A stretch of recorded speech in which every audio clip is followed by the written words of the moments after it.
मेरी बीवी नाराज रहने लगी। हल्का हल्का तो उसने मुझे कहना शुरू किया, फिर जलाल में आ गई और एक दिन मुझे कहने लगी, अगर आज नाना कुछ लेके आए तो बच्चे लेके मेके चली जाऊंगी। आप फरमाते मैं बड़ा परेशान हुआ, निकल गया फजर पढ़ के काम की तलाश में। मैंने जुहर तक तलाश किया लेकिन मुझे काम न मिला। आप फरमाते नहर फुरात के किनारे तपती हुई रेत पे मैं बैठा था तो मेरे दिल में ख्याल आया, बंदों की मजदूरी नहीं मिलती तो आज अल्लाह की ना कर ले, आज अल्लाह की मजदूरी ना करे।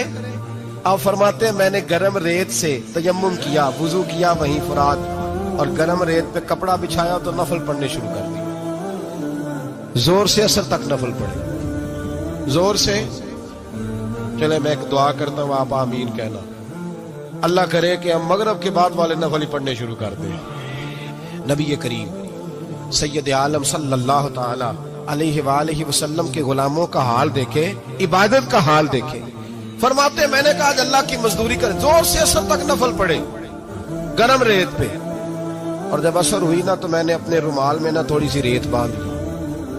घर की दीवारें छोटी छोटी थी। मैंने कहा बीवी ने देखा ना खाली हाथ आया है तो अंदर से शोर करेगी, हम साहिब भी सुनेंगे।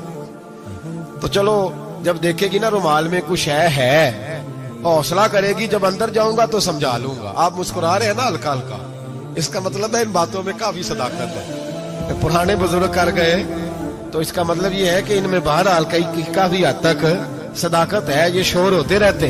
कहते मैंने वो कहा कि चलो दूर से देखेगी तो घर जाके समझा लूंगा।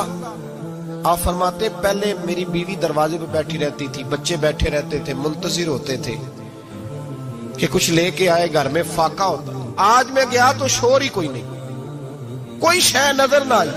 वो रेत से भरा हुआ मेरा पल्लू मैंने दरवाजे के साथ रखा, अंदर चला गया। बीवी को आवाज दी, कहां हो? कहने लगी मुंह हाथ धो लो, मैं रोटी लेके आई। हाथ धो गई, रोटी किधर से आई? इस घर में तो फाके थे, खाना किधर से आया? कहते रोटी लाई, सलाद भी लाई, दूध भी लाई, उस जमाने में जो नेमतें थी फल भी लाई, सारा आ गया। मैंने घूर के देखा, मैंने कहा किधर से आया ये सारा कुछ? कहाँ है बच्चे? कहने लगी रोटी खा के बाहर निकल गए।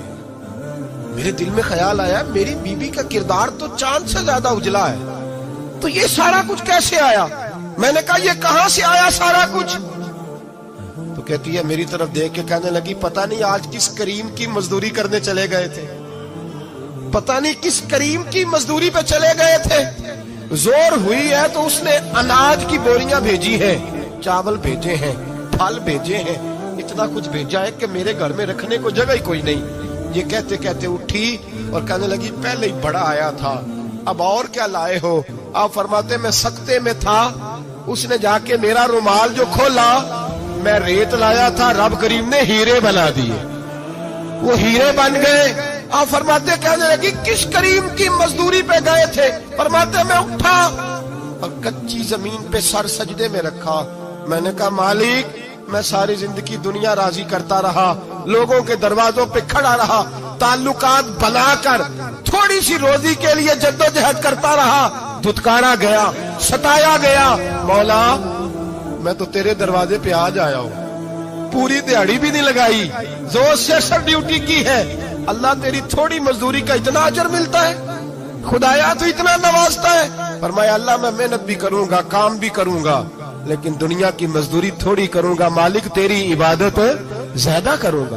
भाई याद रखो, हम सारी जिंदगी लोग कब्रों में चले गए, मस्जिद नहीं आए, कब्रों में अलहाकुमुत तकासुर हत्ता ज़ुरतुमुल मकाबिर, कब्र में जाने का टाइम आया। लोगों की नमाजें पढ़ दी गई पर लोगों ने नमाजें शुरू नहीं की, नमाजें पढ़ दी। कहीं ले जाओ, शादी का मौका है,